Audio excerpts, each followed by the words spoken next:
nk'uko byatangajwe n'ikigo mpuzamahanga cy'ingufu IEA.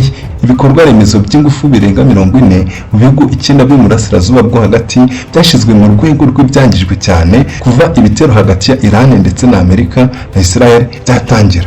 Tariki ya 28 Gashyantare, Leta Zunze Ubumwe za Amerika na Israel bagabye ibitero bya gisirikare kuri Iran.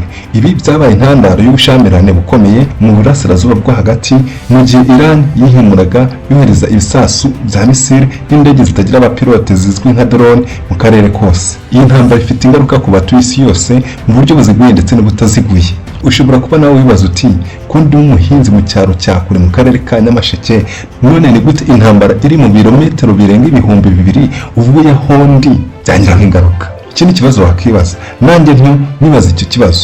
None kuri iyi saha nifuje kubasangiza ibyo nabonye. Iyi ni inkuru nziza tufite, njye mubana mu biganiro by'ubucukumbuzi nk'ibi, akaba ari Francis Nkurunziza. Ikaze. Qatar, Emirates Zunze Ubumwe z'Abarabu, Arabia Saudite, Oman, Kuwait na Bahrain hamwe n'ibindi bihugu nibyo byibasiwe cyane n'ibitero byo kwihimura kwa Iran. Ibi bihugu nibyo bifite uruhare runini cyane mu musaruro w'isi w'ibitoro na gazi. Nk'uko byatangajwe na Fatih Birol, umuyobozi nshingwabikorwa wa IEA mu kigo cy'itangazamakuru cy'igihugu muri Australia, National Press Club, kwa 23 Werurwe yatanze imbuzi ku ingano y'ibyangirijwe ko ishobora gutuma imigendekere y'ikwirakwizwa ry'ingufu ku isi yose rikomeza guhura n'imbogamizi ndetse n'igihe intambara yaba irangiye. Iyangirika ry'ibikorwa remezo by'ingenzi birimo amareba ya peteroli, inganda ziyitunganya ndetse n'imiyoboro iyitwara ryerekana ko gusubira ku rwego rw'umusaruro wa mbere bizafata igihe, bityo bikaba bishobora gutinda gusubira mu buryo busanzwe bw'ikwirakwizwa ryayo. Amasoko y'imari yamaze kubyibazaho cyane, aho ibiciro bya peteroli bya Brent byazamutse cyane bitewe n'impungenge zigabanuka ry'iboneka ryayo ndetse n'ingaruka zikomeye z'ubushamirane mu bya politike n'amahanga. Igiciro fatizo mpuzamahanga cya peteroli cyazamutseho arenga 56.7% kiva hafi y'amadolari 72 ku kagunguru mu mpera za Gashyantare 2023 kigera ku madolari 113 tariki ya 23 Werurwe, bitewe n'impungenge zigabanuka rikomeye ry'ibitoro ndetse n'ihindagurika rikomeye ry'isoko. Ibiciro bya gazi naturelle mu Burayi nabyo byarazamutse cyane, aho gazi ya Dutch TTF yiyongeyeho hafi 88% muri icyo gihe, ikava ku mayero 31.6 igera ku mayero 59.25 kuri megawatt hour. Ibyo tubona ku biciro by'ibitoro ku isi ni ikimenyetso cy'uko uburyo bwihariye bwo kugeza ibitoro ku isoko ry'isi kugeza ubu bwabangamiwe, nk'uko Thierry Karis, umuyobozi ushinzwe iby'ubukungu muri Banki Nkuru y'u Rwanda BNR abisobanura. By'umwihariko inzira y'amazi Strait of Hormuz ni inzira y'ingenzi cyane itwara peteroli na gazi nyinshi cyane byoherezwa mu mahanga atandukanye harimo n'u Rwanda. Iyi ni inzira iherereye hagati ya Iran n'ikigobe cya Persia, ikaba inyuramo hejuru ya 20% by'ibitoro byose bikoreshwa ku isi yose. Muri 2024 ibitoro byose byanyuze muri uyu muyoboro byari hafi miliyoni 20 z'utugunguru ku munsi, bingana na 25% by'ubucuruzi bw'ibitoro bwo mu mazi ku isi.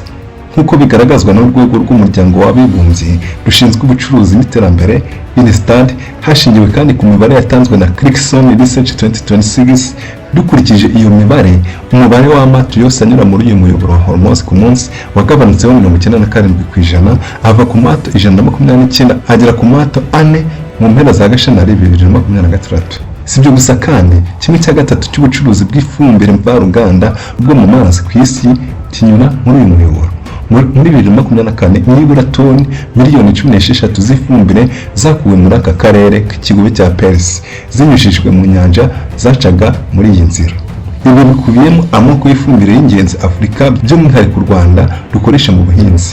Nibura 67% by'ifumbire ya ire na 20% by'ifumbire ya diammonium phosphate cyangwa se DAP byanyuzwaga muri uyu muyoboro. Muri 2024 Sudani yakuye 54% by'ifumbire yayo mu burasirazuba bwo hagati, Tanzania 31%, Somalia 30%, Kenya 26%, naho Mozambique ikurayo 22%, nk'uko imibare ya INSTAD ibigaragaza. U Rwanda rwakuye muri aka karere ifumbire ifite agaciro ka miliyoni 26 z'amadolari muri 2025, bingana na 32% by'ifumbire yose rwinjiza, nk'uko imibare ya BNR ibyerekana. inzira ya mbere iteye inkeke ni izamuka ry'ibiciro ku bicuruzwa bituruka hanze, kuko niba ibi biciro bikomeje kuzamuka, intambara iramutse itinze yagira ingaruka zikomeye cyane ku biciro by'ibitoro n'ibindi bicuruzwa mu gihugu. uko niko Thierry Kayise akomeza abivuga. Banki Nkuru y'u Rwanda yiteze ko umuvuduko w'izamuka ry'ibiciro uzakomeza kuba hejuru igihe kinini muri uyu mwaka, aho izamuka ry'ibiciro muri rusange biteganyijwe ko rizakomeza kurenga igipimo ntarengwa cy'8% cyari cyarashizweho. Izamuka ry'ibiciro ryageze kuri 7.4% mu gihembwe cya kane cya 2025 bivuye kuri 5.2% mu gihe nk'icyo mu mwaka wabanje wa 2024. Nyuma riza kuzamuka cyane rigera ku 8.9% muri Mutarama n'9.2% muri Gashyantare 2026. Mu rwego rwo kubyitwararikamo, komite ishinzwe politiki y'ifaranga MPC ya Banki Nkuru y'u Rwanda BNR yatangiye gahunda yo gukaza ingamba izamura igipimo cy'inyungu fatizoho 50 kigera kuri 7.25% mu rwego rwo kugabanya umuvuduko w'izamuka ry'ibiciro. Umubano w'u Rwanda n'Uburasirazuba bwo hagati mu by'ubucuruzi wariyongeye cyane mu myaka ya vuba, aho aka karere gafite uruhare runini cyane mu kugeza ibicuruzwa bya peteroli mu gihugu. Uburasirazuba bwo hagati bwihariye 57% by'ibitoro byose u Rwanda rwinjiza mu gihugu, rushingiye cyane ku byo rukura hanze binyuze muri gahunda ya Tanzania ya Bulk Procurement System, aho ibitoro bikurwa ku isi hose maze bigakwirakwizwa mu karere. Abatumiza ibitoro mu mahanga batanga komande zabo binyuze mu kigo cya Tanzania gishinzwe kugura ibitoro byinshi PBPA, gikundanye by'ibyo bihugu byose bikeneye, kigakora amapiganwa mpuzamahanga maze kikabona ibitoro bivuye ku batanga ibicuruzwa ku isi. Ibiciro by'ibitoro ku isoko mpuzamahanga byarazamutse cyane bitewe n'imvururu zikomeje ku isi, bityo bigahindagura igiciro mu Rwanda gihagarariwe n'ikiguzi cya Barrels.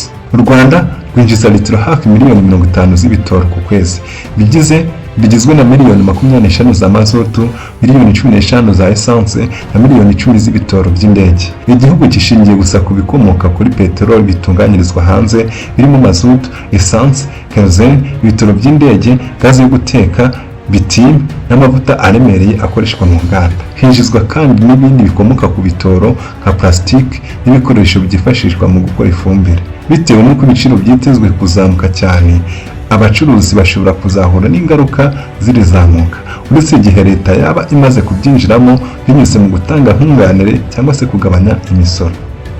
Mu cyumweru gishize, Nick Bridgier, umuyobozi wungirije wa BNR, yavuze ko Banki Nkuru y'u Rwanda irimo gukorana bya hafi n'inzego za leta kugira ngo hashakwe uburyo ibiciro by'ingufu bitatumbagira cyane. Yagaragaje ko uburyo bwo guhangana n'iki kibazo burimo guhuzwa n'ibiro by'iterambere bya Minisitiri w'Intebe ku bufatanye na Minisiteri z'ingenzi zirimo iy'ubucuruzi n'inganda, y'imari n'iy'ibikorwa remezo.